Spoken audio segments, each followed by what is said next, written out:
welcome back to Syntense Podcast. I'm your host, Robert Rivera, and my co-host, Adam Nielsen, is on Zoom, and this is Life Now, and we are quick knocking out a show on Sunday. So we are so far ahead. I don't think we've ever been this far ahead. I'm so confused. So it's Sunday, but it's not only is it Sunday, but it's mid-afternoon, early afternoon on Sunday. This is like how we used to do it, a full week in advance. Like for the when we first started. 10 episodes, maybe. Yeah. Yeah, if we do it Sunday, they'll give us plenty of time. That lasted for, a month. Well, then we started doing the news, and it wasn't making any sense because we were so far ahead of we were so far behind. Not that we're up to date with the news cycle anyway, but we were way behind at that point. We're still further up to date than the Grand Tour is when they do news. Because fair. They'll do the same stuff we talked about, but like 4 months later when it's released. Well, that's because they actually edit. That's a waste of time. This is live. They kind of have to in their situation, though. Yeah, they're kind of a multi-million-dollar professional thing, which is fine, I guess. We're not quite there. I mean, it would be nice to have that kind of budget, or even a budget. That'd be nice. We have a budget. It's just not a budget we can really do anything with. A budget with commas in it would be great. How many zeros do you want in front of the first real number?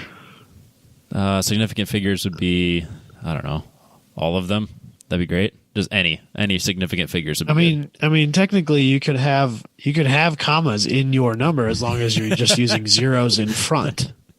I know the zeros are supposed to go behind, but that doesn't mean we can't put them in the front. We got a 7-figure bank account. They're all zeros, and then like a couple $100. And then there's a decimal point, and then there's some numbers. Yeah.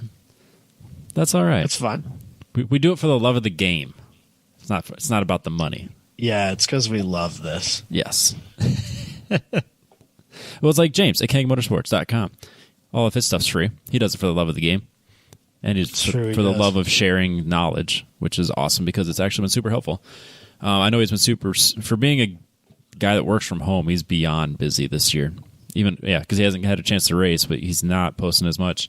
But he's still got some really awesome content, and I know he's been working on some stuff, so I would expect to see more coming out here real soon. But yeah, head over to KangMotorsports.com, check out his latest articles. Like I talked about before, his track notes article is really, really good. He's actually been featured 3 times on Ross Bentley's Speed Secret emails.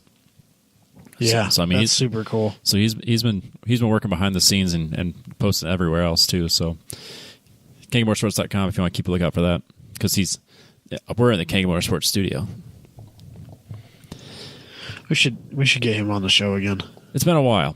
Soon. We've been meaning to, and actually, because we talked about doing that months ago, and then it ended up being like we've had everybody else and a bunch of other interviews, and then Dusty's been more regular on here. So it's about time for another James episode. Heck yeah. And then, if you want to open this up. Yeah. So, my dad's a funny guy, right? Yeah, he's been on the show. We all know how funny he is. Yeah. The apple didn't fall far from the tree when it comes to certain things, but so he always goes through this cycle where he wants like a small runabout parts vehicle of sorts, like we all do. Like a fun daily drive, like a daily driver, or more of like a. Well, so my dad doesn't really have a huge need for a daily driver like most people do, because he has a company vehicle. Yep. And if he's going anywhere with my mom, then they take her car. She has a newer Taurus for the time being. Apparently she hates it, so I think they're going to get a different vehicle. But he doesn't really have a need so much for a daily that's like, can do a commute or anything like that. He more has a need for a vehicle that he can use to run to the parts store, and he can use to run to the lumber yard or the hardware store or whatever. And he doesn't really like putting miles on his 3/4 ton truck. Yeah, I get that. That makes sense. But, he doesn't want to hang 2x4s out the trunk of his 76 Firebird Formula, obviously, or anything like that. So he's he's always trying to find like a small pickup truck or something like that. And for a while he had an S10 and he's had a El Camino and he's had a bunch of different vehicles through the years. And every time he has it, it's great and he loves it. And then he ends up for one reason or another selling it and immediately regretting it and complaining about how he wishes he wouldn't have sold it until he buys the next thing. Right? Yeah. Well, so I just realized my computer's unplugged again. Classic Adam. Which is great. It's great. Well, at least you noticed it now right before it died. That'd have been a bad day. Because I wouldn't have edited it. I would have just left it in there. Just a big long gap of me talking to myself while you log back in. Actually, I probably would have edited that. I would hope. Yeah, we would almost have to edit that. We're not going to edit this, though. No, absolutely not. The only time I'll edit is if the call gets completely dropped, which I was okay, having. it's plugged in. Yeah, so we should be good I now. have 15% left. Well, that's plenty. We could have lasted all day. Just turn the screen. It's just been a really short show. Turn the brightness down. Short show. Yeah. That's why I noticed. It's because the brightness dropped a little bit. I was like, what's going on? Oh, shit, my computer's unplugged. Anyway, so in that ongoing saga of my dad trying to decide what is the right daily for him, he has now bought. We went to Chicago this 2 weekends ago now and bought this 67 International pickup truck. He still has a Scout, right? No, the Scout's sold. Scout's gone. When did that go? When he was getting ready to move from the Sioux City area down to the northern Missouri area where they live now during this coronavirus shindig, he decided that he had to basically liquidate pretty much everything he owned. And for a while there, everything he had was basically for sale. And although not all of it went, the Scout sold and the Firehawk that they had, which is a newer... like a 96? No, it was like a 02 maybe. Trans Am. Okay. Yeah, like the last year. Very similar to a WS6, but didn't have that crazy hood. Yep. But had some modifications by a company called SLP, and they were kind of rare. I think they might have been numbered. Real nice car. Actually, that was like the last thing that we hadn't moved out of the old house and into the new one. And the people who bought the old house, like the guy saw the for sale sign in it and offered my dad some money, and we just didn't have to move. Nice. Which was kind of nice. So, did he immediately regret it? Now he misses it. He hasn't specifically complained about that one. So that's a nice car. I've he's always got liked that car. Yeah, so he's got the 76 Firebird Formula still. Yep. That didn't go anywhere, and he's dangerously close to finishing out the 70 Trans Am that he's got. That's one he had all the number matching stuff he had to go find. Yeah, that we were looking for. We're still looking for. But we're getting dangerously close to that being a running, driving, finished restoration car, which now he's starting to talk about how he's worried that it may be too nice and he's not going to want to drive it very much. That is the risk you take with those cars. Which, I don't know. I don't buy it. But we'll see. So, but anyway, he has a long running history with international pickup trucks or international vehicles in general.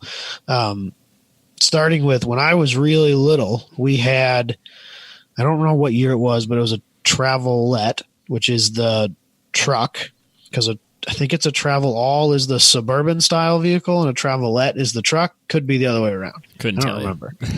But we had a 4-door one of those with the biggest V8 that they made at the time, that we used as our tow rig when I was really little.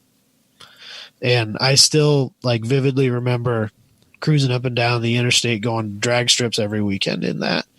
And so he's got this love connection for those, and they're really cool and whatever. So he was looking for a regular cab version of that. He found the one that I'm assuming you probably have a picture pulled up on Craigslist or maybe Facebook, I don't know, in the Chicago area. Talked to the guy a little bit. They came to an agreement on a price without my dad actually being able to see it. And so then we drove up there and we looked at it, and it was pretty much what he had advertised. So we went ahead and we snagged it. So this is, I don't remember what the mileage is on it, but it is an all original pickup truck. Like, that is the factory paint that's on it still. Oh, wow. It's never been repainted. So one of the front fenders has some fading where you can kind of see the patina, the primer underneath it, because that's like a single stage enamel paint, Yeah. So when it fades, the primer starts to show through. It's no big deal. It looks fine. It actually kind of plays into the character of it a little bit. People pay extra for that now. Yeah, that's the true. Patina. So like, you're not allowed to fix it. No, we're not gonna either. Nice. The original owner of this, he bought it and put a pickup camper in the bed. Okay. And he used it once a year to drive it from the Indiana area to the Pocono Mountains, which I think is like West Virginia area, maybe. Sure. I'm not a geography expert, but that sounds right. Somewhere over yonder, for like a week-long vacation that he took every year. Huh. So that was pretty much all it ever did until the second owner who we bought it from bought it, and I don't think he really had it that long. He was a roofing and looks like some sort of masonry contractor, and he kind of stickered it up a little bit with his company logo and stuff like that on it, but I don't think he really drove it very much. Are those stickers, or is that painted on the logo? No, so they were just like cheap vinyl stickers. My dad has them peeled off already. That's and awesome. He gave it a nice wash, and you can't even tell they were there. It's gone. So it looks really, really nice now. That's awesome. Yeah, so like in the picture, it looks like that it's like hand painted on. Yeah, no, it's just like regular cut vinyl. Oh, easy. That stuff comes off, no problem. Yeah, it came right off. Dad said it was a real pain in the ass because it was so small and there was quite a bit of it. Yeah, so it falls off in pieces, And that guy, he said something about how he purposely bought cheap vinyl, thinking that was going to make it better somehow. No, it makes but it worse. Always it actually worse. makes it worse to peel off, because it doesn't just peel off; it breaks off in little pieces. Yes, ask me how I know. Yeah, it's exactly. Awful. Yeah. So, the mirrors on there, I sent you a picture of the mirrors. Apparently, those are factory original parts. They even have an International Harvester logo on them. So originally my dad was like, those mirrors got to go. But as soon as we found out that those are a factory part that was original to the truck, now they kind of have to stay. So they look a little bit ridiculous because they look like every bro in his Dodge Ram with his tow mirrors out. Hey, all the time. Don't make fun of the tow mirrors. Some people like that. Well, if you need it because you're towing, it's perfectly justifiable. But for just cruising around and you got your tow mirrors out, you look like an idiot. So, no, mine don't move. Mine are that's just what they are. Well, that might be. It doesn't look bad. They're definitely big though. Yeah, they are big, but it's kind of cool because they're an original part, and they're not something that we'd ever really seen before. So, I'm sure they're worth something. I bet they're worth quite a bit to somebody. I don't know, man. The international community is kind of weird in the fact that, like, they're kind of few and far between. But when you do find them, they're like die hard, and they own like 15 of them. Yep, it's that kind of community, and they're all really old guys. You don't say. Yeah, I'm shocked.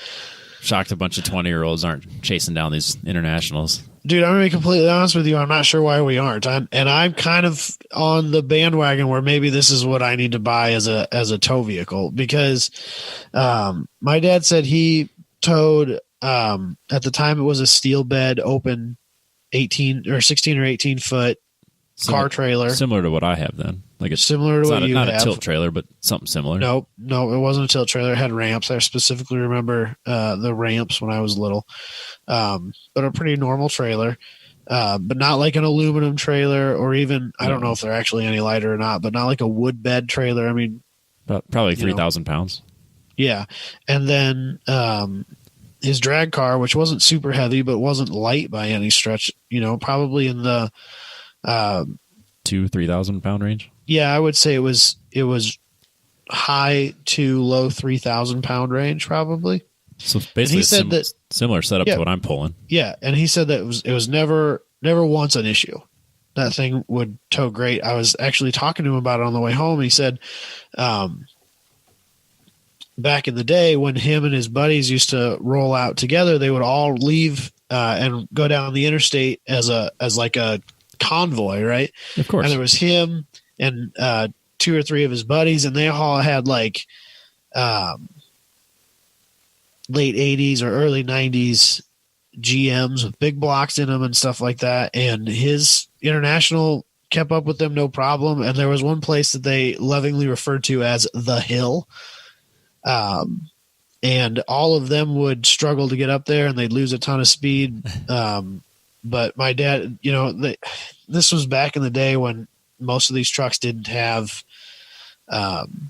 cruise control, and so they would like hack together cruise control from random vehicles in the junkyard and stuff like that. And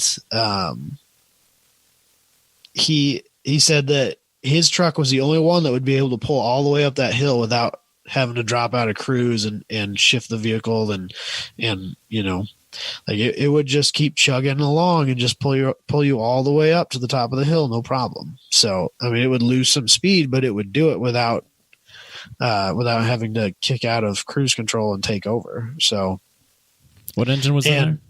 Do you know? I don't. Some International engine. They had like a big V8 gas. It's like I want to say it's like a 390 something cubic inch. Okay. I was just curious if he had like a diesel or something. No, gosh, weird. No. My dad's very anti-diesel. Okay, I couldn't remember. Yeah, but I just so most of these trucks can be had in like the $6,000 to $8,000 range, and like if I'm going to buy that or a $6,000 to $8,000 Silverado, I'd much rather have that. This $6,000 to $8,000 not getting you much of a Silverado. I'll tell you that's what I'm saying. No, it's really not. It's going to buy me like a rusted out 200,000 mile early 2000s Silverado with a towing capacity of 7,500 pounds when it was new. Right. And if I'm going to buy that truck that's rusted out and junk, basically, or I'm going to buy this International, which one do you think I'm going to do? Let's be real here. We know you're getting the International. And it's not even like it's a bad idea. I think it'd be fine. It'd be great. Look at Ben Solom. He does that dirt. He does dirt stuff now, but he also did some drifting, and we've talked about it on the show a few times. But he's got that big. I don't even know. It's a massive, it's like a old square body GM. I think it's a Chevy dually. Yeah, it's awesome. Then he's done all sorts. Awesome. I could see you doing something like that. So, most of them don't have air conditioning, but you can buy like a universal vintage air kit that it doesn't plumb into any venting or anything like that. It just has 2 vents and it basically mounts up underneath your dash, kind of in the middle, and it just blows air out from underneath the dash, right at your dash, at the driver and the passenger, and that's about it. It's like $300. Does it have the penis vent where it blows air on your penis? That's basically what it is. Yeah. Okay. Well, that's nice. But I guess it's like $350. Oh, that's less nice. That's cheap. It's still. That's expensive. Yeah, I know, but like, let's be real here. There's a real possibility that I'm going to spend that much money getting the air conditioning working on my early 2000s Silverado that I just paid the same amount of money for anyway. You are very correct in that. Because it probably doesn't fucking work either. So is it just like a self-contained unit? I assume that there's still an AC condenser that you got to find a way to mount under the hood in the serpentine belt system. Okay. Huh. But otherwise, it's just a self-contained unit, yes. Well, that'd be cool. They make much nicer ones that are that like for popular platforms. Of course. That are specifically designed for that vehicle, and they fit in there and they bolt in all this, nice places, and they integrate with the factory controls, and they hide up underneath the dash and you never know they're there, but they work like modern air conditioning systems. And those are more expensive. Of course. But they don't make that for an international pickup truck because nobody really cares. But I don't really care that they don't make it for that. That's fine for me. It doesn't bother me. Just as long as it works. Because when it's 100 degrees and you're driving to and from the track, it's worth its weight in gold. Yeah, I still want it. Don't get me wrong. But I really don't. I don't see any downside to owning this thing if I were to buy a truck. Like, get a 4-door version of what my dad bought here. Yep. And just rock that out. That's what we had when I was little, and it was great. Yeah, I mean, if you're not trying to pull a 30-foot enclosed, you'd be just fine. That's not what I'm after. No. Just get I have you to and from the track. 2,500-pound car. Yeah, it's light. Yeah. No, so who cares? Yeah. And maybe there will be a tilt trailer for sale in the near future that you could buy, and the guy just put a bunch of new parts on it. Oh, jeez. Just saying. So let's slow down here. I need to buy the truck first. I've already owned a trailer without a truck once in my life. Get the trailer first, and that dictates what truck you get. I tried that route, and I ended up just selling the trailer instead. No, do what Dalton did. Dalton bought a trailer sight unseen, and it dictated buying a brand new 3500. I owned a trailer for a while. What'd you have? Basically your trailer, but I don't think it had a tilt bed. Okay, so like the... Okay. It was just a generic... It was pretty rough. Yeah, just a generic car trailer. Yeah, it was just a generic, regular, I want to say 16-foot trailer. How'd you I come? bought it. So Josh Jones owned it, and he sold it to Don, and then I bought it from Don, and I think Josh Jones registered it, and then Don never registered it, and then I bought it and I never registered it, and then I sold it to Josh Fettis. And he used it for probably a year or two. Yep. And then sold it to somebody else, and it's been around. I think he may have even sold it to one of his buddies. I will bet you money he made money on it. Oh, for sure. I cut him a deal on it. Which I got a deal on it too. Yeah, I would imagine. But I cut him a deal on it. So but yeah, I owned a trailer for a little while. But now you could do that again and then dictate what truck you get. See, that didn't work out the first time. The second time I'm gonna try not to do it that way. But you know what you did wrong the first time, so now you can do it right. Yeah, I didn't buy the truck first. So, but I may have a tow vehicle, which we'll get to here. Oh yeah, in a few minutes. We'll get to that. But no, we'll get to that. These older pickups are cool. I've always had kind of a soft spot for this era of pickups. I think one of the things I really like about this is that it's so simple that nothing can really go wrong. Yeah, you don't have a bunch of electronic bullshit. It's just like 4 wires. If you have to replace them all, it take you like 30 minutes. It's going to be stone dead reliable. It's going to be fine. Yeah. You know? So that's good to me, because the last thing I want to deal with is I've had 4 hours of sleep in the last 48 hours because I've been at the racetrack, and you never get enough sleep when you're at the racetrack because you're always doing something, and there's always things going on. And the last thing I want to deal with is trying to drive home at 2 o'clock in the morning when I have to be at work at 5 o'clock in the morning and my truck breaks down. Yes. That's exactly why I bought the truck I did. Right. But I am not at a point in my life where I can go out and buy a truck as new as you. And so I think that the better option than buying a truck that's 20 years old or 15 years old is maybe buying a truck that's 40 years old. Simple. Just a simple because truck. I think they seem like they're more reliable. There's less to go wrong. Yeah. It's all mechanical. Mechanical's a lot easier to deal with than electronic, I can tell you that. And I'm sure that there's a bunch of people that are like freaking out right now because it sounds like the worst idea in the world. But there's a bunch of people who are like, you know what? He's fucking right. He's probably right. I guarantee the group will be split 50-50 on it. A bunch of people will be like, yeah, that makes perfect sense. And the other half's going to be like, no way.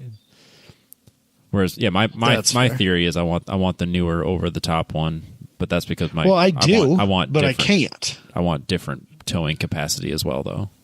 Right. I do want that. Of course. But that's just not feasible for me right now. But this would be rad. So, and this would be fun to own. This would be cool for a while. So, but anyway, so we bought this thing, or he bought this thing, and we loaded it up, and we're driving home. When we got there, the guy had it sitting in his driveway, kind of walked around it, looked at it a little bit, and Dad's like, you mind if we, hop in it, take it for a spin around the block or whatever? Yeah, sure, whatever. Keys in it. Hop in there, and dude, it is carbureted. Yep. It's old enough that it could have a choke circuit on it. We never checked to see if it's still on there or not. But we hop in it and hit the key, and I mean, dude, I don't even think it made 2 full revolutions, and just it was fired right running. Up. Just fired right up. Purrs like a kitten. Wow. Runs perfect. So hopped in it, drove around. Dad was a little bit on the fence before we got there. Until he drove it. That's how he always is when we goes to buy things. He's a little bit on the fence and not sure about it. But we're like driving around the block, and I was like, "Yep, Dad, let's just put it on the trailer." And he's like, "Yeah, I think you're right." So we loaded up. We start heading home. We had to get into Chicago. Pretty much, you have to go through the toll roads, right? Yep. Well, the toll roads are kind of messed up right now because of Corona. And so I think you have to blow through. And pay online. That reminds me. I need to pay online. From Gridlife in June. Yeah, I think you might be. Because I think you have 14 days to do it without a... It's a little late. Yeah. We'll see if I ever remember to do it. So... They'll send me a letter. But anyway, we're out on the tollway, and we stopped in DeKalb, which is a little ways out of Chicago. Stopped in DeKalb and at their Oasis there, because we hadn't gotten breakfast or anything like that. And so we get out of the truck and kind of look around it and notice that one of the trailer tires is getting a little on the low side. Great, sweet, excellent. This is just what we need. So we ran inside to eat because it had started to rain. Because of course it did. Yeah. Why wouldn't it? It had to, right? So we went inside. We got our food, whatever. Came back outside. They have a little air thing, which I was like, well, if it's low, because it wasn't low yesterday and it's low today, so I don't think just putting air in it's going to be good enough for you. But I don't know, we can try it. So we walk over to the air thing, and of course it's out of order. Because why wouldn't it be? Come on, Illinois, get it together. So we're walking around looking at other options, and we found there's another air thing on the other side of the gas station. But what we didn't realize at the time, because we're small town folk, is that is the other side of the gas station is also the other side of that rest stop, and you can't get over there because they have this blocked off down the middle because it's the toll road, right? Yeah. So my dad's like, just go grab the truck, bring it over here. We'll put air in the tire. Okay, that sounds fine. And I'm go run back to the truck, hop in it, drive that direction, and realize, oh shit, you can't get over there. And then it dawned on me like, oh yeah, we're on a toll road. You can't get over there. So instead, we decided, well, we've got a spare. Let's just put the spare on there. Better safe than sorry. He's got like a little hydraulic jack. So the trailer that my dad has is fairly new. It doesn't have a ton of miles on it yet. And so it's still on the original set of tires. So it's only a few years old, isn't it? It's only a couple of years old. The factory, when they painted the whole thing, they just paint the whole thing, like drum brakes, because it's got drum brakes, right? Yeah. So the drums are on it, and they just put it up in the air and paint the whole damn thing. So the studs have this thick red enamel paint in them. And so taking the lug nuts off is like taking a lock nut off. I mean, you gotta work at it all the way to the end. Oh my gosh! And then you're convinced you're stripping the threads out the whole way out. Right. So not only that, but it's way slower than it should be, and it's in the rain now, and it's a 6-bolt pattern. So it's like, oh, Jesus Christ, this is turning into a whole ordeal. It was that way to get the spare tire off, which was only 2, so that wasn't so bad. But just getting the spare tire off, the spare tire mount was a pain in the ass. It always is. And then getting the tire off of there, that was a huge pain in the ass.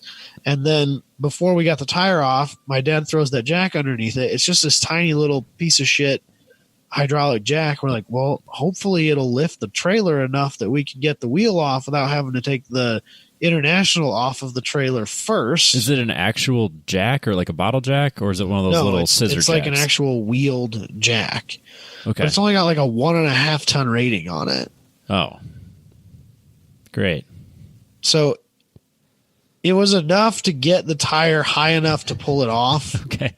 And get the new one on, but it was like, get it done quick because I don't trust this. Don't get underneath it. You know? Right. Well, so thankfully, at least we weren't doing it on the side of the road. No, thankfully we were at the rest stop, and it was just a little bit low. It wasn't flat. Did you have like a nail or something in it? Yeah, we found a nail in it, but if it would have been like a blown tire, we'd have been on the side of the road, and we would have actually had to jack it up a ways. I don't know that jack would have done it. Thankfully, we only had to get a little bit.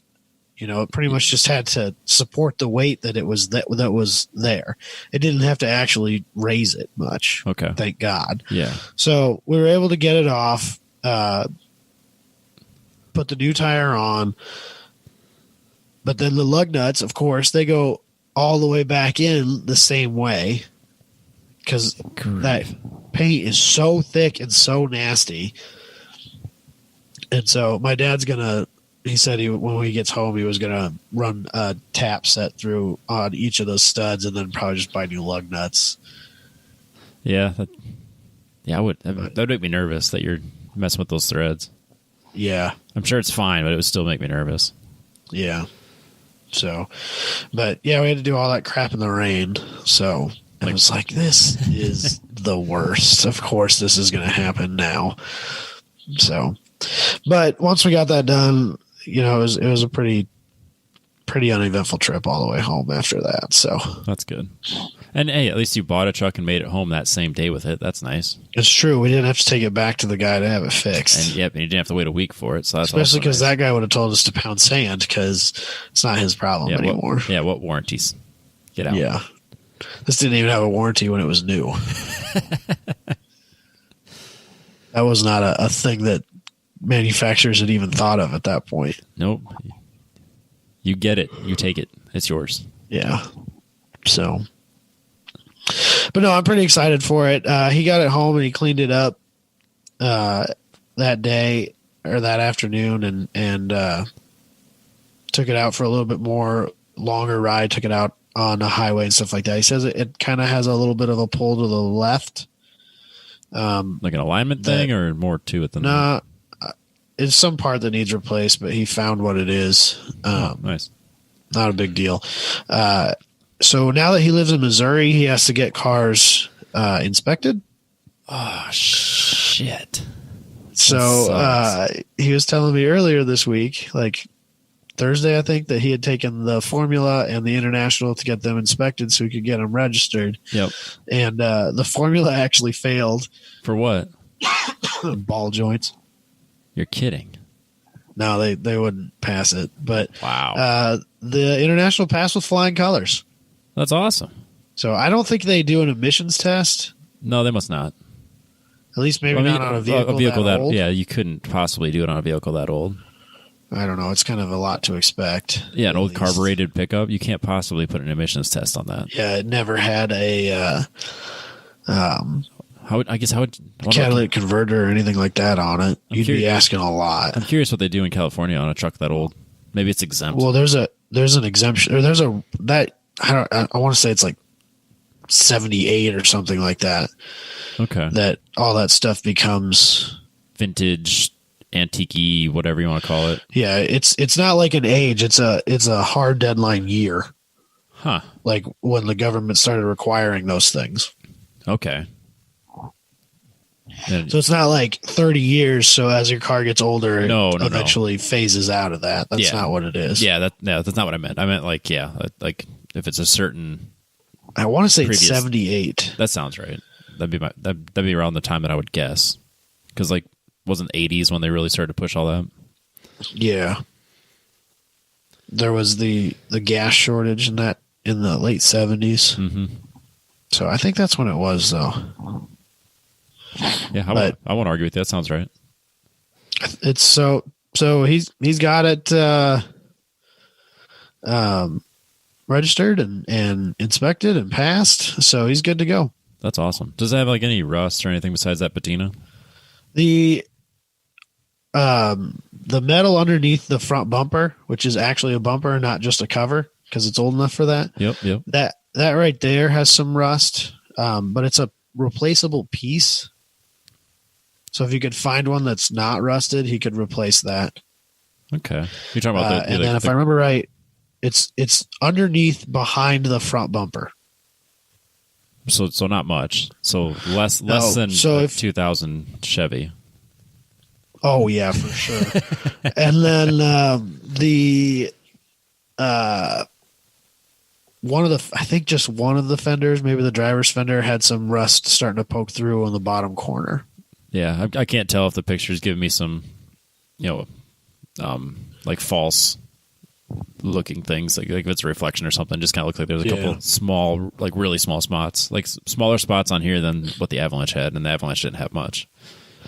Well, so the big thing is that like the cowl area of those trucks would fill up with water and dirt and mud and rust through into the dash area and down along the firewall, and this truck does not have any of that yet.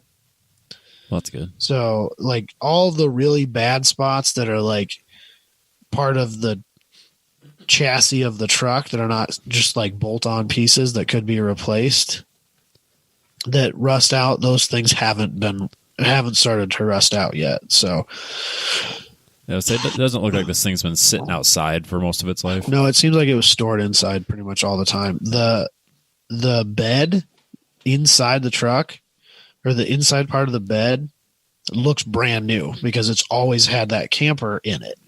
Oh yeah. So it looks like it's never been used because it really hasn't. Does it have a modern tonneau cover on it? Yeah, which we found out when we got home does not roll up.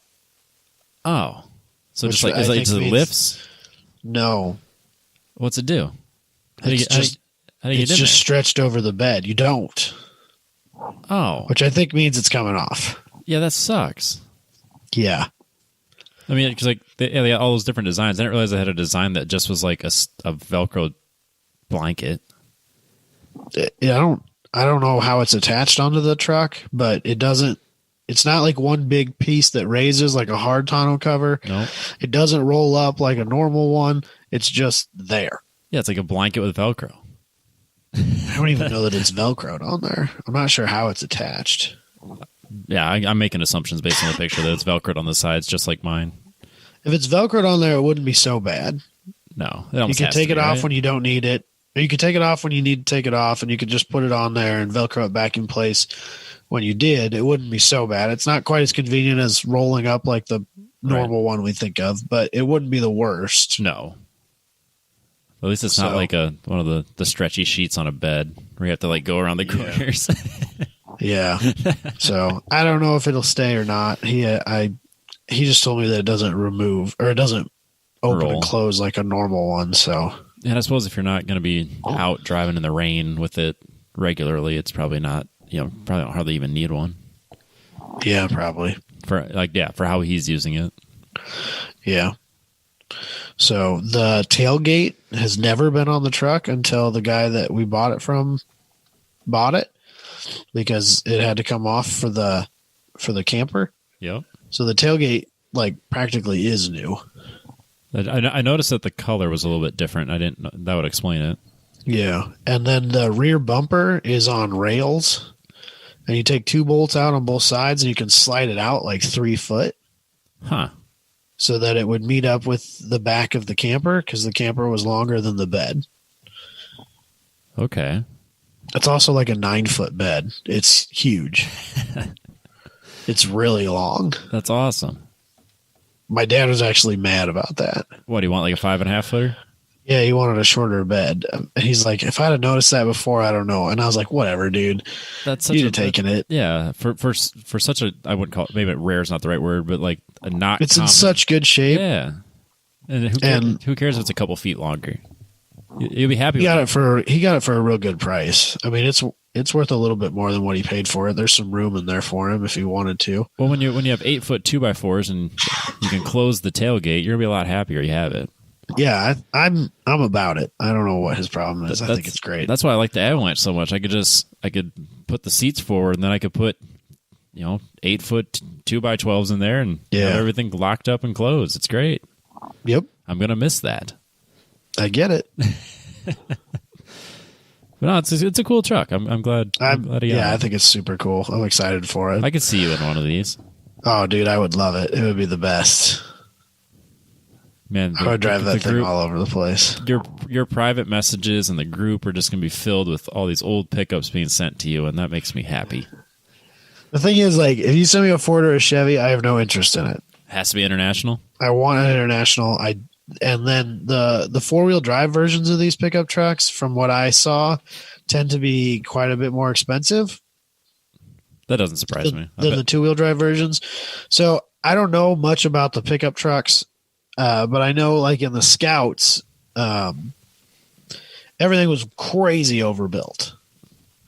Well, and so, like, a lot of the parts that Jeep guys, like, swap into their Jeeps, these already had. So they like steal it from the international? The Scouts already have. No, they're like the Dana transfer cases and stuff like that. Okay. They're real strong transfer cases and axles and stuff like that. International put in their Scouts from the start. And so I'm just kind of assuming that that's kind of the way they did it with their trucks too. Yeah, I don't know. And so, like, if you were looking for an old rig to build a 4-wheel drive truck on, this would probably be a better option because it already has all the heavy duty crap that you're going to want to put on it. But I'm not looking for that for a truck, and I have no problem with a 2-wheel drive. So that's what I would prefer, just because it's going to be way cheaper. Yeah, for sure. So. And yeah, how often do you drag your race car in the snow? Never. Once. Well, okay. I mean, it might happen from time to time, but not on purpose. No, it was definitely not on purpose. That was such an awful, awful time. Oh, that's right. When you bought the Z. Yeah, I forgot about that. Got stuck in the driveway and half with the trailer sticking out on their highway. Yeah, that was quite the adventure, wasn't it? Yeah, let's never do that again. So yeah. Well, cool. Yeah, that was my adventure. So sounds like a good time. Got a cool vehicle. Heck yeah. This weekly update of pickups is brought to you by Factory Fabrication. We've been a theme, hasn't it? Clearly had a theme of pickups, whether it's new or old. We are all inclusive. So we'll see what we bring back next week for another pickup update. Hopefully it's good. For Factory Fabrication, factoryfabrication.com. For anything for like railings, staircases, landscaping, custom, whatever. I actually was talking to a guy the other day about roll bars for time trials, and he asked me if I knew anybody. I'm like, I don't know. Try Factory Fabrication. So he's going to get a call about doing custom roll bars, and I don't know if he actually will do it, but I threw it out there. His website clearly says, if I can dream it, they can build it, and I dream of putting a roll bar into his whatever car he just bought. That's fair. That's fair. So if you have a roll bar that you need, Call Booney and tell him I sent you, and then he can call me and say, I don't fucking build roll bars. Or he'll say, I guess that's what we're doing now is building roll bars. Fabrication.com. In this day and age, you can't just turn away work. No. Well, the crazy thing is he's super busy. Like I know they never slowed down for the entire summer. Yeah. That doesn't seem to be a thing that anybody in the construction industry did. No. The projects all moved forward. Everybody needed the shit that they had planned done, and you just keep pushing ahead. Deadlines didn't change. It's still coming down the pipe too. There's for everything I finished, there's 2 more coming after it. So yeah, for sure. Aerospace, not so much. Nobody flies. so we'll see how that plays out for me. But luckily, guys like Booney, they're still chugging along really well. So Fabrication.com. So what else have you been up to, buddy? Besides buying pick them up trucks. Should we talk about your stuff first? Split it up a little bit. Yeah, I don't have a whole lot. We talked about last week that apparently I'm going to Gridlife, and I'm pretty pumped about it. So thanks again to Adam Pacetto. He's beyond nice. He's too nice. I got to find a better way to pay him back. I don't know how. I don't know what you do for that. When somebody refuses money, you gotta be creative. So I'm sure at some point in time something will happen, and he will need something, and you will be able to provide it. I guess I will come running. Yep. I wouldn't get too worked up about it. At some point, there will be something he needs that you can help him with. Absolutely. Yep. So yeah, I just had to do some prep for the Z to get ready for Gridlife, and obviously the first thing that had to be done was the underglow lights. So I've got that installed. Hell yes. So much easier to install it on the Z than it was any other car I've ever done. It's like the trunk spot is just, it's nice, high, hidden, and it's just flat. So I was just like, okay, well, here we go. Slapped it in there. That's done. Then there's like rails across the side that run basically next to the pinch weld. That's flat almost the whole way across. I'm like, all right, well, this is nice and easy. And then because they got that aftermarket bumper, it's not quite as straightforward. So what I did was I just attached it to that plastic piece that holds like the radiator and all that stuff that you can unbolt and take the whole thing off, which is really convenient if you're LS swapping these. It just runs the entire length of that, and it just hangs over about 1 inch on each end. Nice and hidden. The problem is with that is it's too hidden, so it doesn't really put any light out in front of the bumper.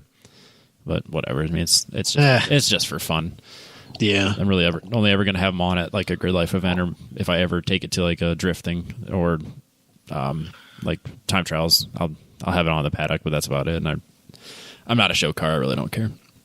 So I got that done. That was fun. It's more a joke at this point, really. Yeah, everyone has to have them. And then Dalton and Dusty both bought sets for their vehicles.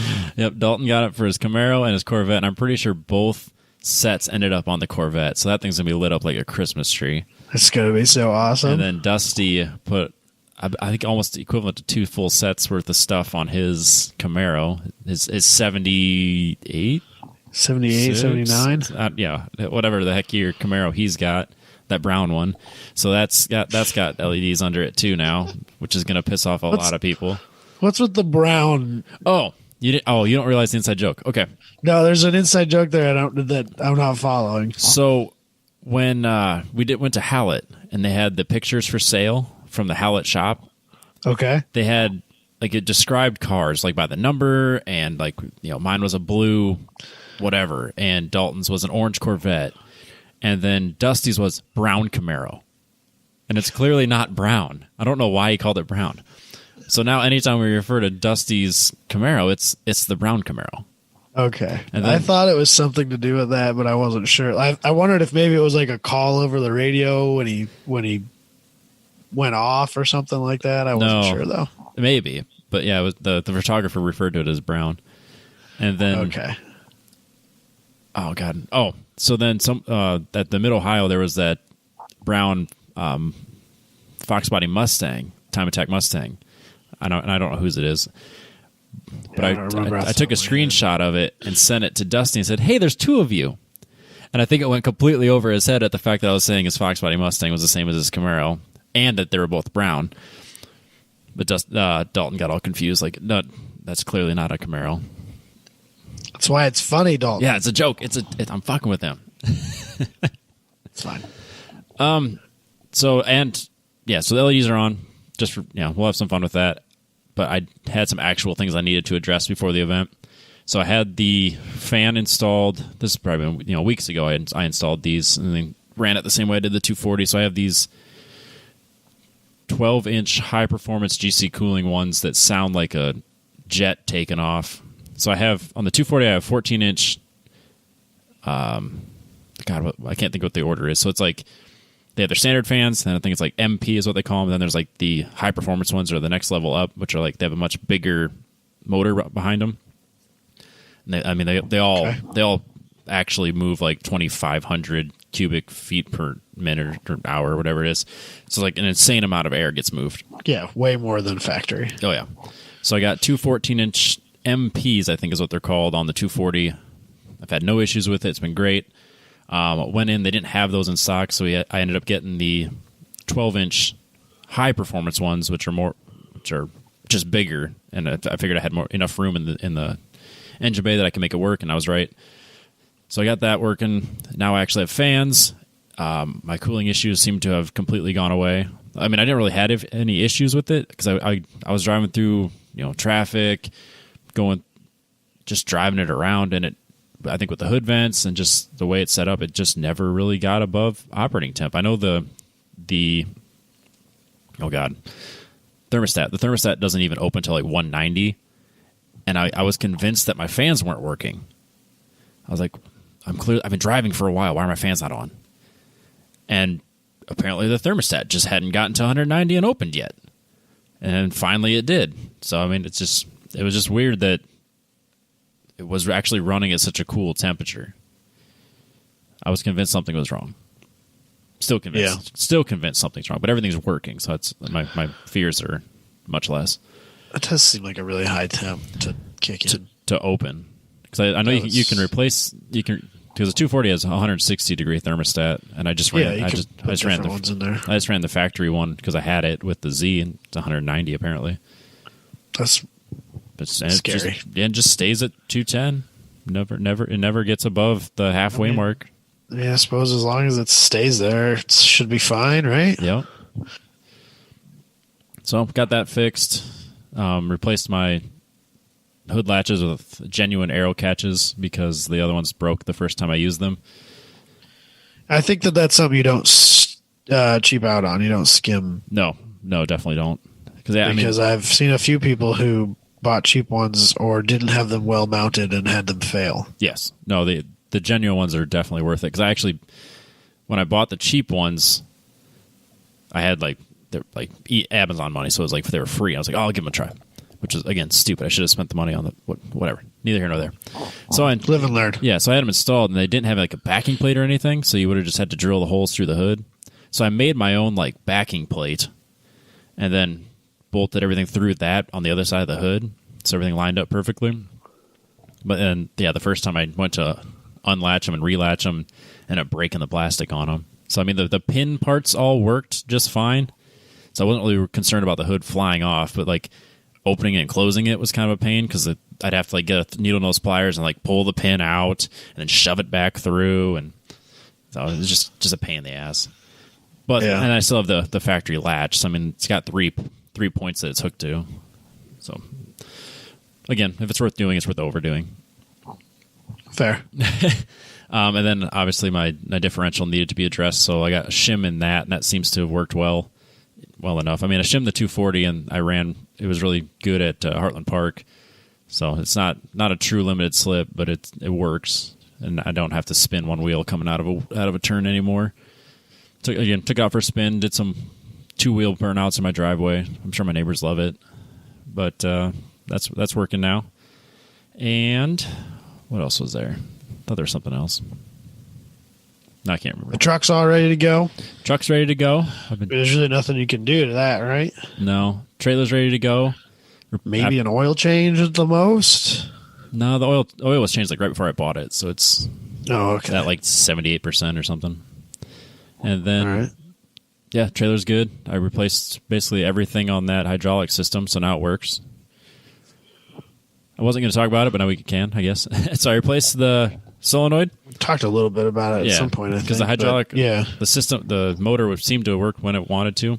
So I replaced the solenoid and the motor, and I took a picture of the motor, and it looked like shit. So I didn't question. I didn't question the fact like there's something wrong with this motor. It wasn't it. So then I get all that replaced, and it's still doing the same stuff. Like it sounds like it's trying to work, but nothing's moving. And then I start like moving the wires, and then it works, and then it doesn't work. So it was literally just a connection to the solenoid valve, the solenoid of the solenoid valve. And then when I tried to adjust it, I ended up breaking the wire off. I'm like, oh, there's the problem. It's just a $30 solenoid. So I replaced that, and everything's working now. I'll probably end up replacing the other one just because I figure that one's got to be on its way out too. No reason not to. Nope. I mean, it always let it back down. It would never lift it. So I got the lift side replaced, and I'm sure the other one's going to probably need to be replaced too. Well, it's a lot easier to lower it than it is to raise it. Yes. Yep. So it's seems to be working fine. The truck's ready to go. The Z should be ready to go. Yeah, I just need to get going. Get to Gridlife. So ready, Robbie. I have not made a single event this year. Oh yeah, you need to be there. I am so ready to get out of Iowa and go do something. I can't even begin to describe how excited I am for this weekend. Gridlife is it'll be the perfect getaway. And like I'm excited because a bunch of my friends that have not been to Gridlife events in the past, that I have been to at least, are going to be there. So it's gonna be a time. Yeah, I can't wait. So it should be lots of fun. So yeah, that's kind of a bummer that some of the festival stuff is not really going to happen, but at the same time, it was never really that big a deal to me, so I'm not super upset about it. No, but it's still added to the adventure. No, you still got nighttime attack. You still got night drifting. I mean, it'll be all the track stuff will still be going on. Is there a nighttime attack? The website says so. I'm not questioning it. I got my LEDs. I'm ready. I didn't know if there was or not. Oh, I'm just excited to fuck with you guys with this. So it's gonna be great. That's what I was gonna bring up, and I forgot. So I learned when I installed them in both cars that the remote that turns them both on and off works for both of them at the same time, and there's no like pointing it at one and then not changing the other. And then I figured I had to check as to why. Like let's say I could just get enough space and I can just turn one on and not the other. I'd walked all the way past my house with the door shut in the garage, and I'm hitting the button on the remote, and it's still changing both of them. Which means I'm going to get my hands on a remote, and I'm going to change those and turn them on and off on you guys while you're getting on to the track, and it's going to be great. Yeah. Dalton's going to be out there with his Camaro or with his Corvette and his pink lights, and he's not going to be able to do a damn thing about it. You can't do pink. You can do purple, though. Damn it. Purple will be fine. I'll take purple. Yeah, it's kind of funny because the ones that I use on the 240 for like the vents and stuff, it's like real directional. You have to be like right in front of it to get it to work. But this one, you don't have to like point it at it at all. You just push the button and they all turn on. But I didn't want to deal with that. That and Saturday twice when I walked into the shop, the 240s was on for no reason at all. It just turned itself on. So now both of them have switches on the ground so that I can kill them and leave them off. I don't have to worry about it. Then I don't have to worry about you turning them on while I leave and then having them stay on all night. That's probably a good fair, idea. I suppose. It's less fun, but yeah. I get it. And I suppose it doesn't surprise me that these cheap LEDs all are on the same remote channel. Yeah, and I'll bet you that there's going to be a ton of vehicles in the paddock that have, of the ones that actually have the lighting on it, I'll bet most of them will be able to be controlled by one of those remotes. Yeah, I'll bet even other manufacturers, I wouldn't be surprised if they're mostly the same. Yeah, I bet even if they're branded differently, I guarantee they're all made in the same place. Well, like if they cost between 20 and some of Logan's cheap RC cars, the controllers all worked like through different makes and different brands, because they all operate on the same frequency and they all have the same on-off command. It's not any different. Yep. And there's only so many frequencies that those things are allowed to transmit in to begin with, so of course there's going to be overlap. Yeah, it doesn't surprise me at all. No. So, should be fun, though. Yeah, so if you have LEDs and you don't have a kill switch on it, you might want to, because you're gonna. If you're at Gridlife, we're gonna be turning them on and off. Yeah, probably. Yeah, that's it. I mean, everything should be ready to go. Stabilizer bars. I did have one other thing. So I didn't have my stabilizer bars attached because I was missing all the brackets and stuff for it, and so I had what I thought was the front and rear, and then the just a little bracket, like the brackets that hold the rubbers, I was missing. Yeah. So I was like, well, I don't know what I'm gonna do with the car. I really don't feel like spending that money on it. But then now that I know I'm taking it to a time attack session, I want obviously my stabilizer bars. So what class are you running in? Street. Question. I'm still in street. Street mod? No, street. Oh, you're still in street. Yeah. Excellent. It's all factory stuff. Cool. Okay. Yeah. So I got. Oh yeah. I mean, honestly, it's just a stock Z because I still have the shitty brakes on it. I mean, it's really nothing done to it. I couldn't remember. I thought maybe I didn't remember how much interior was in it. Oh, it's. Remember, I put the snake skin pillars. Oh, okay. So I meet the rules. I'm fully. Jesus Christ! It's got carpet, and then the cage obviously exempts me from anything in the back. So it meets street rules, even though I'm really slow. So I don't want.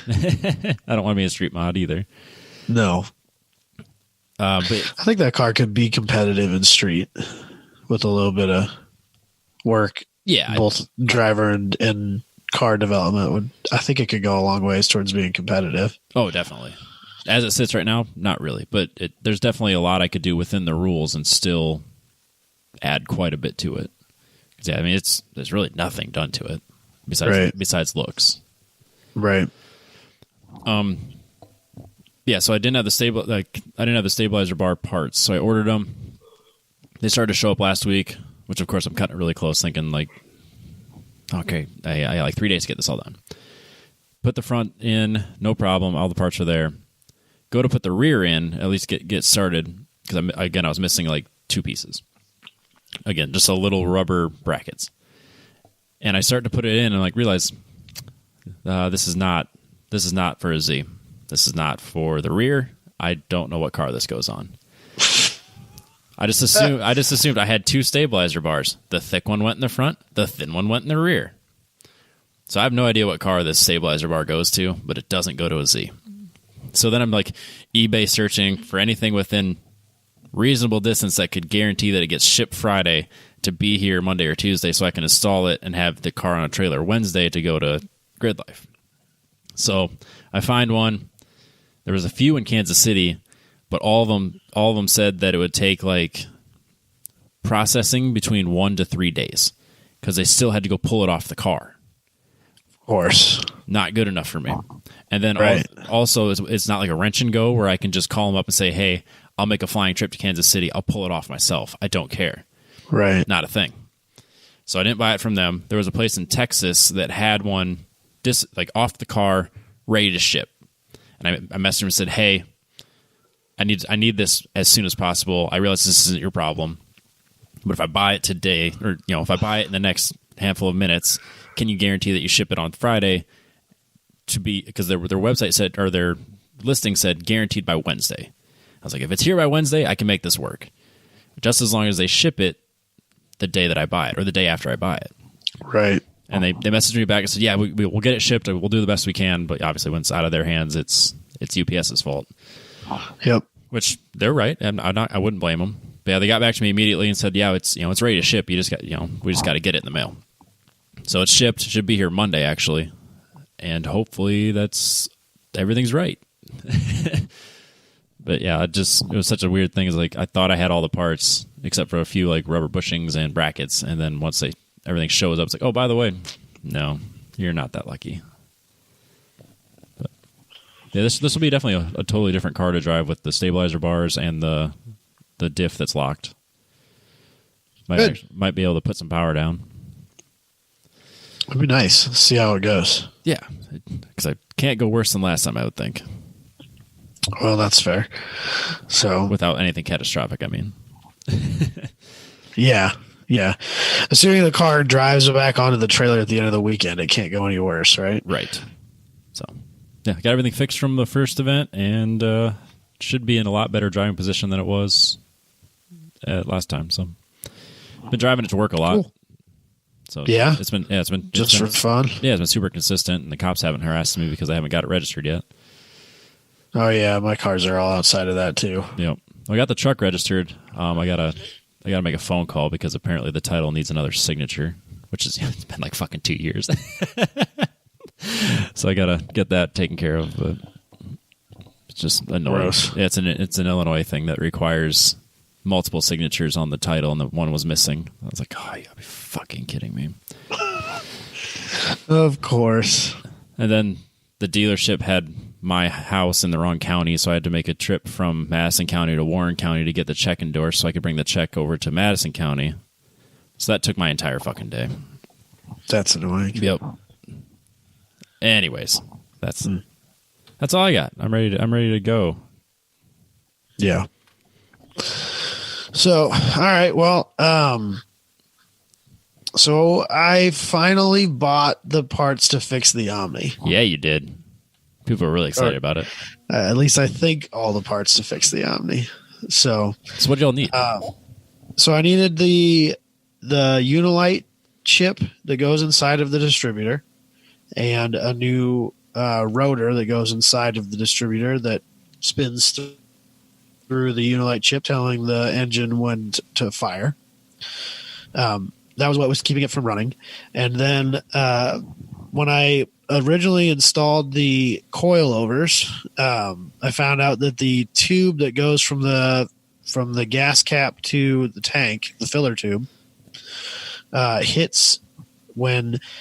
So, like, if my passenger side rear is fully compressed, the external canister on my coilovers will hit that tube.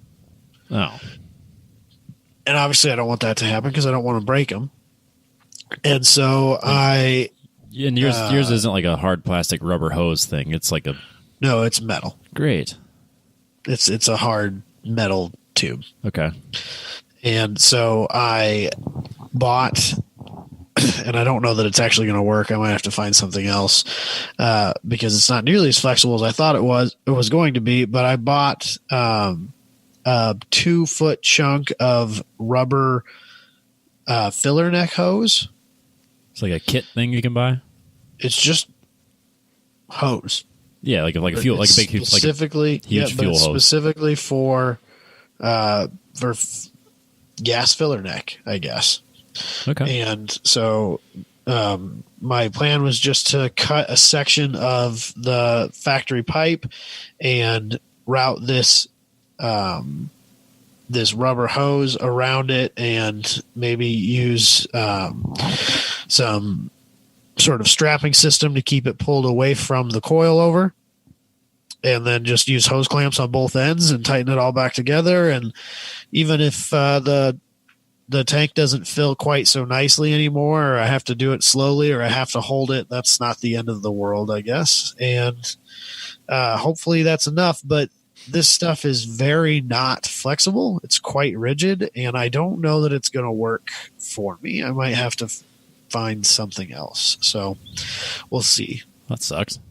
But I'm also really, really, really, really, really, really not looking forward to having to drop the gas tank, drain the gas tank, fill it up with water, cut the hose or cut the filler, because I don't know how else to do it. I haven't pulled the gas tank out of the car yet, but it doesn't look to me like it's removable from the outside of the gas tank. Oh. Which is really annoying. Yeah, I didn't think about that. Yeah.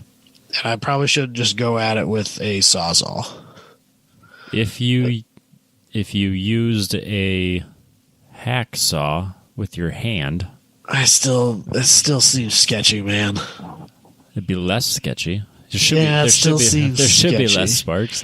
It still seems sketchy, and it doesn't take much.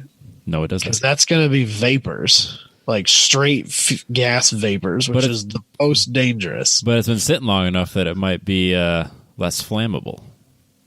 Still, it's just I don't think that there is an easy way out of this that's still safe. Yeah, you're probably right. Which is really annoying. What you could do is you could take like something to like force it down the tube and then plug it so that it does whatever you cut doesn't go into the tank. It also keeps any sparks from going into the tank. And then when you're done, you just pull it out and it takes all the chips with it. When I was looking at it this morning, it looks to me like it's just a round metal tube. Yes. And so I wonder if I can get I would still have to drop the tank a little bit at least, but I wonder if I could get a pipe cutting wheel. Oh, you yeah. ever seen those? Yeah. Like like what they use for brake lines. But different. Yeah, for solid brake lines, but you can get them much larger, for plumbers. Plumbers use them for cutting pipe and stuff like that. Oh, yeah. That'd be good. I wonder, and I have some big ones at work, and I wonder if it's big enough that I could put it on there. I would think. I mean, it's not like it's super thick. Around enough that it'll cut it and break it. I bet so. I mean, and it's then not. Then it wouldn't have any sparks created, and it would cut it perfectly straight, which would be good. Yes, because it's not hugely important, but it's not important, and so that's my hope right now is that I can do something like that. Yeah, I bet you could. I mean, it's not like it's super thick, so it's not like you have to do a bunch of work to get that off. Yeah, so I think I can just drop the gas tank a little ways, enough that I can cut it where I need it to be cut, and hopefully do it that way. So nice. We'll see. The Unilite chip and the rotor. Well, the Unilite chip is installed. So the rotor. This is the problem. This is now the third one I've put in this car. And the problem is that the rotor is two pieces, right? There's the small centerpiece. And I should have taken a picture of this. I kind of feel like a dick about it now. But there's the small centerpiece that actually sits on the shaft inside of the distributor. Yep.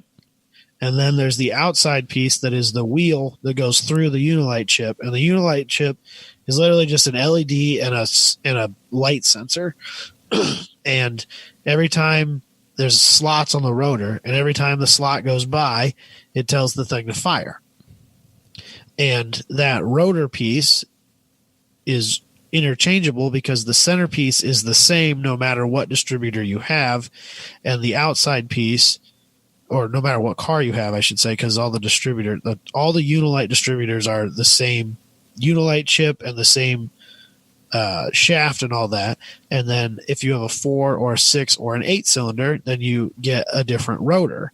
But the piece in the middle that sits on the shaft and spins is the same no matter what distributor you have, or no matter what car you have, and then you just get the right piece. So it's two separate pieces. Does that make sense? Yes. And what happens is, because they're just press fitted together, I have had the problem that they come loose and it sinks down. Oh. And I think what actually is happening, and I've never even noticed this before, and I already bought the new piece, but I was sitting here thinking about it one day. I think what's actually happening is that it's settling so far down that the light is no longer being picked up by the light sensor as it spins inside of the distributor. And so then the car is never told to fire. Yep. And that's why it's not starting. Okay. I've always thought that the Unilite chip was failing, but I don't think it actually is. I think that the problem is that the rotor is settling down so far that it won't tell the car to fire anymore. Okay. So is there like a spec you can figure out? Well, what I'm going to do is I'm going to glue the two pieces together this time. I'm going to go buy some good like plastic super glue. Okay. I'm going to go find something that's specifically for plastic and not just some universal super glue. And I'm just going to glue those two pieces together, and I'm going to see if that fixes it. And if the problem comes back again, what I think I might do is I think I might hit up our buddy David, and I might bring that piece to him I might see if we can make some measurements and draw up a thing and see if he can 3D print it as one piece. Oh, that'd be cool. That's my backup plan. I like it. So I'm going to see if he can do that. If he can, if the gluing doesn't work and he can do that, then that problem hopefully is forever solved. Yeah, it'd be worth trying. I mean, it wouldn't cost you. Depending on what his time costs you, but it wouldn't be that big a deal. Yeah, I think it'd be worth it. yeah, especially if it works. Yeah, so that's where I'm at on it now. The Unilite piece is in. I need to find the glue so I can put the rotor in there. And then I need to buy a new battery because I stole the battery out of that car at some point in time here. Since it ran, I probably put it in the S10, and that battery is junk. I don't have any spare batteries right now that are any good. Yep. I just have cores that need to be brought in. So I need to buy a new battery, which, of course, because coronavirus is ruining my life, the interstate battery place is closed today. Otherwise, I would have just gone and bought a battery and some glue, and I probably would be running right now. But that's not the case. So we'll see if I get some time this week. My week is going to be really messed up because I need to try and cram 5 days worth of work into 3 days so that I can. Yeah, but leave. you do that every week. So it's well, yeah, but I need to cram my normal 5 days, which is like 7 days worth of work, into 3 days. Yeah. So, so that I can go to Gridlife. So I don't know if I'll have time to touch it this weekend, or this week. So we'll see. We'll see when I get a chance to get back to it. But yeah. This week's gonna go by real fast. That's what I'm afraid of, is that it's gonna fly by. Because like when I get off this call and my kid wakes up from his nap time, I'm gonna be running till probably late enough in the day that I don't feel like doing anything else. So. Because we need to go grocery shopping and we need to do all the normal things we do on Sunday afternoon. And it's time to be an adult instead of focusing on our toys. I got to be an adult, and I got to be a father at some point in there too. So kids these days. We already went to the park once today, but I'm sure he'll want to go again. Plus, you got that bitchin' RC car you got to keep using. Well, we took that with us to the park today. That makes a lot of sense. They just put down new wood chips. So we were tearing through there doing rooster tails and donuts with it. Nice. Because we're those people. Well, you know how they're building that gigantic new skate park downtown in Des Moines? So pumped, Robbie. Well, and then there's that park down the street from where I work. They tore down that half pipe that was there. Oh, yeah. Okay, I remember that. I was kind of disappointed they tore down that half pipe. Yeah. They're building a new cement park there. Nuh-uh. Yeah. Really? Yeah, there's a new skate park. So like they got the multi-million-dollar one downtown, which is what's going to attract the biggest everybody. Outdoor park in the country. Yep, they're building that. Public park, I should say. And then while they're building that, they have another crew come in and they're building another cement skate park right down the street from my work. I wonder if people even know that. It's not even like there's no information on it on the West Des Moines website, but I mean there is they have the list of projects and it's labeled what's the park? American Legion Park or Veterans Park or whatever the hell it's called, skate park project. So I mean they're clearly doing it. So I have to bust out my aggressive skates again. Cool. I don't know. So yep. I didn't know anything about that. That's interesting to me. Yeah, Des Moines gonna have a shitload of skate parks. About noon time. We're getting too old to play with them, but forget that. I'll just be the old guy. I know, but it's just so much. It's so much harder, dude. It's true. But speed skating just doesn't do it. No, that's not any fun either. No, it's like you just do miles, and it's fine. But then you're sore because you just did a bunch of miles, and then you're like, "Well, I didn't do any cool tricks." Yeah, it's not any fun. No, I want to do crazy tricks. Yeah. So, anyways, and then I got one other quick little thing, and then we'll move on to the news. Sure. So, Katie's. Oh yeah. So my girlfriend's stepdad has a small-ish camper parked in the back of his house that I at one point jokingly kind of expressed some interest in, and he was like, yeah, I'd be willing to sell it, but he never really put a price on it. And I didn't really pursue it any because I didn't really have a place to put it. So we kind of just left it at that. Well, he really wants it out of his backyard. And so Katie's mom told her that I think he acquired it essentially for nothing to begin with. But he bought $100 worth of flooring to put in it. And so he wants his $100 back, but I can have the camper for free, except for the $100 in flooring. And so at first I was like, man, I still really don't know what to do because I don't really have a place to put it. And it's kind of rough and it's going to cost me way more than $100. Let's be real here. But I talked to my dad a little bit and I came up with a place to store it. And we kind of ran through some of these things and it's like, well, I don't think if I take this thing and I look at it and it turns out to be absolutely not worth, not worth your time messing with at all. I don't think he's going to be like upset with me that I just trash it at that point. Right. So, I guess I have a camper now. And for those that are looking at the YouTube video, I apologize that the only picture Adam sent me was 6 kilobytes big. So Katie, of course, all my friends are asking me for pictures of this thing. So I asked Katie to get some pictures from her mom, and her mom sends me pictures that apparently were taken with a Nokia brick in 2005. Yeah, they're like, I don't know anything on the market that could take pictures this bad. No, there really is. I don't know. She must have gotten them from somebody who saved them from some other place. They are definitely in his backyard. And so I don't understand what happened or how. Yeah, it's like, I don't know, man. It's like somebody took a screenshot of a Craigslist ad and then uploaded it to Facebook, which of course makes it worse. And then they took a picture of it with their phone and then cropped it and then sent it.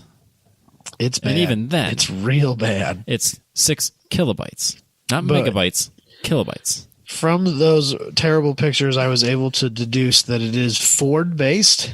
That's good. I don't remember what motors. There's 2 or 3 motor options. I can't remember off the top of my head which ones we thought they probably were. But it should have no problem towing a small car and trailer, just like I need it to. It has a master bed towards the back. It has a lofted bed above the driver and passenger seats. And then the table folds down. So there's room for 2, 3, up to 5 people if you want to get snuggly. Plus, it has a surprisingly largely open floor. So, you could probably air up like a queen mattress and put a couple people on the floor there too. There's plenty of room for buddies. It is painfully 70s or 80s. Yeah, I can see that. So, which I kind of love about it because I think it's hilarious. But yeah, it's painfully that. It's got like wallpaper on the bathroom and yeah, the sink's brown. A lot of things are brown or orange. So, but I'm pretty excited for it. I think it's going to be if it's in usable condition, which I haven't. I remember we went inside it and we looked at it, but I didn't like get on my hands and knees and look underneath it. Like I don't know if it's a rusted out piece of shit. Yeah, which it could very easily be. Because I mean, it's got to have a water tank, and who knows how long that's been sitting. Right. Well, and like, is the frame rusted out, or I don't know. And this is one of those ran when parked situations. Right. So who knows? This could be a total waste of my time, and I don't even take it out of his yard. But he told me a while back when I first kind of jokingly expressed interest in it that he got it from a friend of his, and at the time he put a little bit of mechanical work into it underneath the hood and got it running really well with the intention of fixing it up a little bit. And then I think maybe that he went through his divorce or whatever happened, and it just kind of fell by the wayside, and now it's just sitting there. And so, yeah, the price is right, and what have I to lose, right? At $100, it's worth it. How bad can it be? It's fine. Well, like you messaged me, it's like, hey, do you want a camper? And I was like, well, how much? $100. And then I respond with, well, yeah. What's the towing capacity? And then you like cold shouldered me for like a whole day. And then I said I was going to talk to Katie's mom and try and figure out what it is. And I also said in that message, assuming I don't take it, you get first dibs. I don't remember it that way. But then because what I was trying to figure out was whether or not I had a place to put it. That was my biggest hang up on it. For sure. So then you cold shouldered me for like 24 hours. And then you sent a message to like the group with Dusty and Dalton and stuff on it. And you're like, guess what I just got? Like, what the fuck? Didn't even tell me the towing capacity. Didn't even tell me anything about it. Because I don't know. I don't know what it is. I still don't know what it is. But I don't know anything about it. I did go home and tell Jess, I was like, Adam just saved you a lot of heartache because I was about to buy a RV sight unseen for $100, which would have not gone over super great. But like you just said, the price was right. What I'm afraid of is that I'm going to turn it into Jabay, and I'm going to be out here like gutting my RV and redoing all these things inside of it. Guaranteed. Oh, yeah. This is your new baby. Like, this is in the next 9 to 12 months. We're going to have RV updates regularly because you're going to be getting this thing right now where right. I stand on it right now, no matter, assuming that it is a workable thing, what I'll probably do is I'll probably just take it. It's going to get stored. My grandparents have this giant shed on some acreage or some farmland that they own, and it's just going to get stashed in there for the time being. And I probably won't even look at it or touch it until spring. Until you realize that all it takes is a fresh tank of gas for it to run, and then it changes everything. Well, yeah, that's what I'm hoping for. That's the perfect world. But the interior needs a lot of work. You didn't just buy that flooring for no reason. It needs replaced. And like some of that stuff needs reupholstered, and it needs cleaned up, and it needs... Yeah, I would bet your plumbing stuff is where you're going to spend some time. Yeah, I'm going to spend a bunch of time. I may even just not piss with that stuff at all. No, I would like... I may decide that stuff's not worth fixing. No, because it's not like you're going to go park in the middle of the desert. You're going to go park No, because even because Katie and I do want to take it camping, but even if we take it camping, most of those places have showers and all that stuff. Yeah. And restrooms. And so, and when I'm at the racetrack, those places have those things too. And so I really kind of struggle to find a good reason to fix that stuff. Yeah, that'd be the last on my list. Like, I mean, if you have to just like nail that door shut and pretend it doesn't exist, that's fine. If everything else works, then like what matters to me right now is the ability to sleep in it with air conditioning and, you know, maybe some of its cooking and stuff like that. For sure. And I also, since we are who we are and we do what we do, I do want to have it kind of set up with the idea of podcasting in mind. If I do a bunch of interior redo, I don't know what that entails exactly, but I don't know. We'll figure that out when we get there. Just need a casting couch and we'll be fine. Well, I figure it works. You know, it's worked well when we sat around the table. Yeah. But, you know, I want probably to, like, since we're doing video and stuff like that, if we could figure out a way to make that work in there well without having lighting being messed up and stuff like that, that'd be pretty cool. So yeah, that wouldn't be too bad setup. Yeah, we'll see. Cool. Maybe we'll look forward to that next year. Next year, yeah. I like it. You're going to get so many things sent to you about how to fix up your RV. It's going to be great. Well, I almost instantly on Monday morning got added to a couple of Iowa RC car for sale groups. So that's awesome. Yeah. That doesn't surprise me at all. Yeah. No, not at all. So, should we do the news? Yeah. As always, our news is presented by Apex Pro. We've been big fans of Apex Pro for quite some time. ApexTrackCoach.com if you need to get yours. If you need to get a Apex Pro unit before, I don't know, your Nationals time trials event or your National runoffs or any sort of like final event of the year, definitely now is the time to do it. I know he's had a pretty awesome year, all things considered, when it comes to like sales and growth, which makes me very happy. The biggest problem is getting parts to keep up with the demand, and that's a good problem to have. So I tell everybody to go to ApexTrackCoach.com and just learn a little bit more about the unit, more about what they have to offer. If you want to buy one and use our code, if the code is 10tenths at checkout, get a free window mount.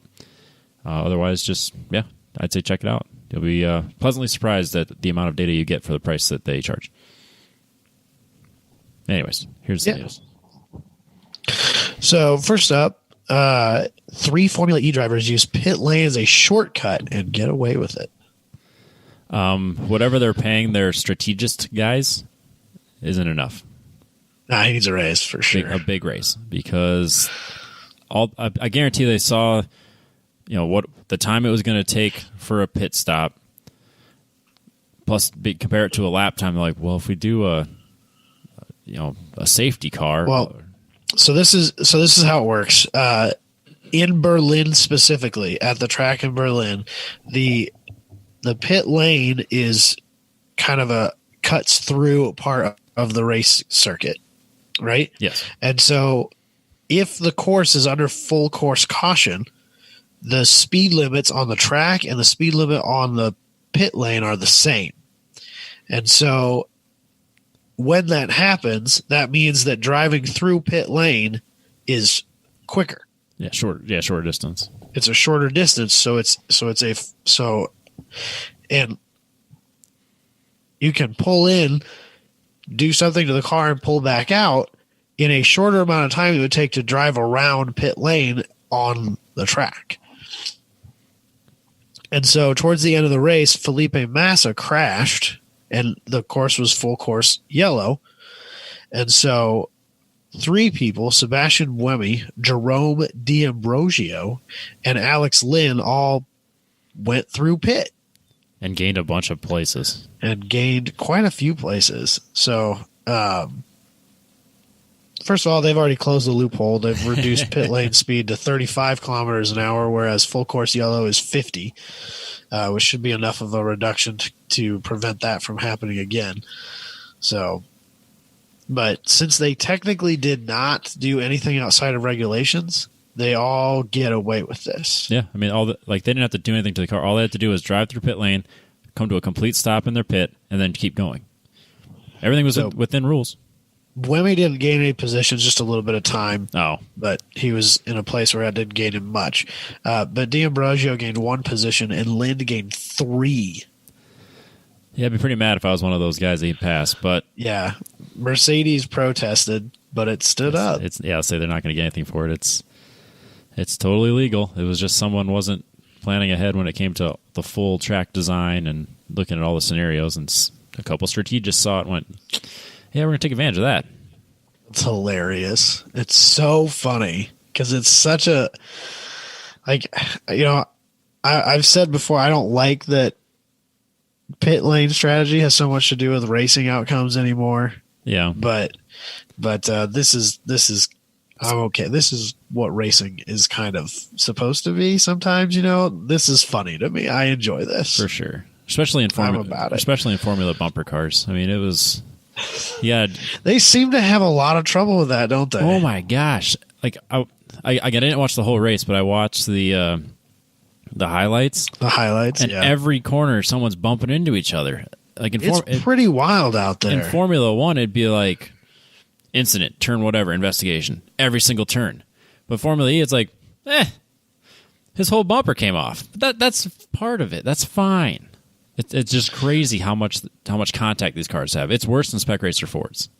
Well, so they use a glorified street tire. Okay. And the cars are not like the car's aero is not that important. Yeah, I can see that. And so I think they care less about impact. Well, and the Berlin course is a little different than some of the other courses, but like it just seems like the course seems really narrow, and then it's walls all the way around. So that's the way a lot of them are because they're street courses, right? So I mean, there's not a lot of room. They seem to bump into each other a lot. Yeah, it's a big thing for sure. So yeah, I mean, I don't really go out of my way to watch it, but it was kind of exciting racing on the highlight tape I saw because it was just constant contact, and then they were all bunched up like the whole time. So I mean, anyone could take a corner and beat somebody to it. It's better racing than a lot of us give it credit for. One thing that I thought was weird, and I haven't paid enough attention to the series to really understand it, but it seemed like if you go wide on a certain corner, you can get like a boost and use all of your energy. Yeah, so it's like a turbo boost type thing. There's zones that if you drive through a certain percentage of a high enough percentage of that zone, which is off of what would be considered the ideal racing line, that you can charge up a boost. Like thing. On Hydro Thunder on the video game. Yeah, it's very video gamey. Like it's the turbo button. Yes. So and to me, it seemed really gimmicky, but I guess it is really gimmicky. But I guess if you gotta do something different, I guess if you're trying to make a new series. But I don't know. I don't know. I think you just let the racing be racing. Yeah. But whatever. I was watching the highlights and I watched the whole thing. I didn't think I would. I was like, 6 minutes? I just want to see how this played out. And then like the whole thing had nothing they didn't show the pit lane strategy at all. Like I watched the whole video wanting to see like, okay, let's see how this plays out. Nope, I just watched the whole highlights. It had nothing to do with the pit lane thing. Yeah. But if it's racing, I want to pay attention to it. Yeah. No, I think that I think it's better racing than we give it credit for sure. I mean, yeah, there's a lot of talented guys in there. Yeah. There's decent names and I don't love street courses. No, I don't. But they can sometimes make decent racing when you're not that worried about a little bit of bumpage. For sure. So, I don't know. But I do find this pit lane thing to be quite hilarious. So, up next, German judge decides that the Tesla Model 3's touchscreen-based wipers are illegal. Yeah, it's super sketchy. So this was spawned from somebody who actually crashed his Model 3 while trying to change his wiper speed. He had his license suspended for a month, but decided to fight the decision by taking the course to one of Germany's higher regional courts. So, and it sounds like the courts ruled in his favor, saying that that's a bad design. Yeah, which I can't really disagree. So basically, Tesla Model 3s have a wiper stock like every other car. So you flip them on. So if you're driving along and I guess there's three different things. So if you're driving along, much like the Fords, the newer Fords, that if it starts to rain, your windshield has a sensor and it'll turn on by themselves. Or if you want to turn them on manually, there's a stock on the column like a regular car. But that just turns them on or off.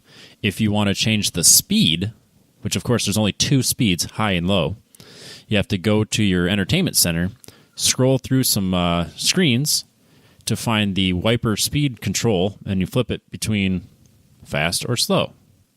So this guy crashed because he had his wipers on, but wanted to override the speed that it had set. So he's screwing around with his entertainment center and then crashed. Which I don't understand why would you, if you go to the process of building a traditional stock on the column with a switch there, why would you not just put the speed control there as well? Like having to turn it on here and then be like, I don't like that speed, and then go and fuck around with your entertainment center to find a different speed. It's just so much distraction. Yeah, it's dumb. It's a terrible design. Like it wasn't. I think a lot of cars are this way, though. I didn't. It was. I think that's actually worse than how I thought it was originally. I thought it was completely controlled by either the computer by itself, or if you wanted to override it, you had to use the entertainment center to turn it on and change the speed. But now there's like you have to mess around with the stock with your left hand, and then go like, oh, okay, now I gotta go with my right hand, and then find the speed, which is even worse. Apparently, it does have voice control too. Until you, I don't know, have a speech impediment or a sucker in your mouth or a cigarette or, anything. You're an old guy like me who refuses to talk to a machine. Yeah, or it just doesn't work as well as it's supposed to. Well, there's a lot of, I guess on the Tesla forums, because of course there's a forum, there's a lot of people who have complained about the inaccuracy of the voice commands. And that's for everybody. It's not just Tesla. I mean, none of them are great. No. No, my dad uses speech to text for his phone, and he's always yelling at it. Oh, yeah, I'm sure. Well, yeah, that's because it doesn't work very well. No, they don't. So, I don't know, man. I just... I hope that this might be like the start. Hopefully this gains some momentum. This might be the start of backing out of this insanity that is making these cars less safe to drive, frankly. But yeah, if I have to click through multiple screens to get to something, it's already too dangerous in my opinion. Everything that I need to do better be able to be done with a click or two. Otherwise, there needs to be a different control that makes it quick.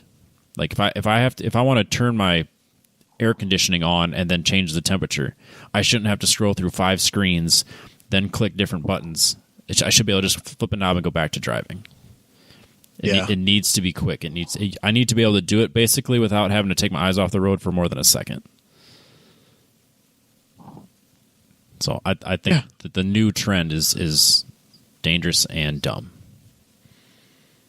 Yeah, and it's not. I mean, it's with everything. Yeah, I'm not just shitting on Tesla. I'm saying like Fords do it really bad. My new Chevy it's not quite as bad 'cause there's a lot of knobs still, but it's if I wanted to, I can go click through a bunch of different screens to adjust some settings. Yeah. I don't get it, man. Nope. I say we're not allowed to text. We're not allowed to be on our phone. But now just to do generic stuff in our cars, you're spending more time than you would even sending a text. Yeah. So it doesn't surprise me that there's not more crashes. We just need they just need to figure out the automatic driving thing. Yeah, and then we don't have to worry about any of this crap. Yeah. I don't want that. I mean, I'm sure a lot of people do. I'm just not one of them. I want the option. Yeah. But I also firmly believe that in order for us to ever be truly autonomous, you can't have both. No, you really can't. As much as I mean, I love being able to drive and stuff like that, but I just don't think that you can have both in order to really truly achieve safe autonomy. You have to have everybody on it or nobody on it. Right. Yeah, it's there's a lot to overcome just to start to get a serious autonomous driving. So yeah, that being said, I don't see a problem with like having it like on your interstates. Yeah. And then when you exit an interstate, you take control of the car again, and off you go. And you are in control when you're not on the interstate. But if you're on the interstate, and to me that seems reasonable. Yeah, I think it's a lot less variables. It's the least amount of variables, right, that you can possibly achieve on the road. So, more Tesla news. It's the electric car news section. That's fine. This one is kind of interesting to me too. Tesla, this is specifically a Model 3 as well. In this one, daily driven on dirt roads collects a significant amount of mud in the rear bumper. So it's got like a flat diffuser type thing. Yeah, and they didn't do a very good job of sealing it off at the front, and so it's real easy for stuff to get up under or up above it. So, Robbie, you live in an area with plenty of affluent people. Yes, there's actually somebody that has a Model S and someone with a Model 3 that lives like a mile from me. I was gonna say, so I believe, because I was down there not that long ago doing some work, and I could have swore somebody drove by me in a Tesla. I think there's two in that neighborhood, in that horse area. It's the Polo Court. Just say it. Yeah, Polo Court. That's what it's called. I couldn't remember what it's called. Polo Point. Polo Point, is that what it is? Yeah. They have that's their practice facility. But that guy lives on a dirt road, just like this is saying, and he has his Teslas. So I think this is just this is one of those things that, like, an auto manufacturer who's been in the business for a long, long time has learned better. Yeah. But somebody who's like Tesla that doesn't know that we exist, we being people who live in rural America, has never had to think about this as being a problem. No, and it's this way with like aftermarket bumpers. Because I know the Z and the 240 are really bad. Like, or like a splitter, it's, you throw rocks up and then it gets just gets covered under there. So, like if I take the 240 or the Z out, what I'll do is I'll have a tendency to take the shortest route or the one that's like the most packed down. So I have two ways I can leave. One way I go out like further away, but it's half the distance on gravel, but it adds like 3 miles to my trip. Right. So I'll take that way if the other one had just been graded. But I'll try to basically just go to the place that has the most packed down gravel at the time when I'm driving those two cars. But what I'll do is I'll get to the stop sign and hope that there's no other cars around, and then basically look as though I'm scrubbing tires, because I'll go back and forth between the lanes, just shaking all the rocks out. Because it just catches them, and I don't want to be having cars behind me while I'm driving, then all of a sudden a bunch of rocks fall out and then hit their windshield. But you can tell that this car was designed by people in Southern California for people in Southern California, and they did not consider what an under tray with an open forward area would do for catching dirt. Did you watch the video and stuff? No, I read the article and I saw the pictures, and he lives on the same distance of gravel I do, so it's roughly 6 miles a day, and every year he has about 32 pounds worth of dirt that gets caught up there. So it's like really, really densely packed in there. And I think the big thing with this is that it gets up in there, and then water also gets up in there, yep. And then it just becomes rock hard. Oh, yeah. And like he's got not a sledgehammer, but like a hammer to knock it all out. Right. And so I think, like, with your cars, you're not driving them when it's raining. No. And so I think it's less of an issue for you. But someone who's literally daily driving a car like this, in a situation like that, like, I'll bet you this is a problem that your neighbor down the street there doesn't even realize he's got. But I would be shocked if there's not some buildup underneath that car already. Oh, yeah. Well, I mean, he just doesn't know it. Yep. I mean, they both drive. I want to say there's two of them, and they drive them regularly. And I've seen them both get stuck in the snow. So I mean, I know they're driving them when it's not great out. So yeah, I guarantee that they're. I mean, and it's probably not just the Model 3. I'm guessing the S has it. I'm sure this flat bottom design isn't just for the Model 3. I think they all have it. Yeah.